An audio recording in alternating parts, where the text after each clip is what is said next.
In both the Beatles and his solo career, George Harrison raked in more money than most people can imagine making. He didn't initially think this would be the case, though. In the early years of the Beatles, just as Beatlemania was kicking off in earnest, Harrison predicted that the band wouldn't be able to become millionaires. Here's why.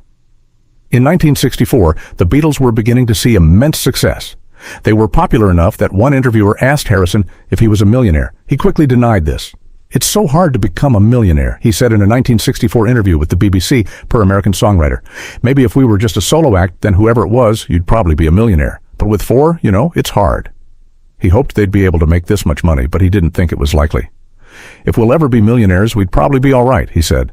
"But I can't see us being millionaires and not paying tax as well." The Beatles, of course, went on to become millionaires many times over. At the time of his death, Harrison was worth an estimated $400 million. He said he never made music for the money, though.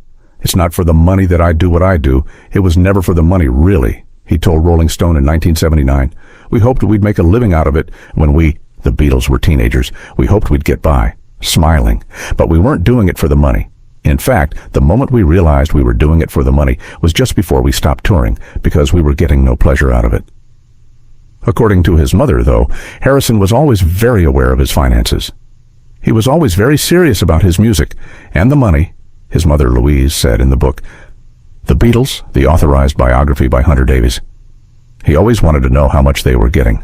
According to Harrison, the Beatles' breakup meant the group lost out on money. They endured a lawsuit. Paul McCartney sued the rest of the band, and he believed employees at Apple Corps were taking more than they were owed. Dreadful. I mean, all the money that we ever made from Beatles records and from Beatle films, or any source, it all came into this company, Apple, which had been pilfered by all these famous gangsters, he said, per Far Out magazine. "It was a mess, and Paul was suing us three because we had this guy managing us, and it was just a mess."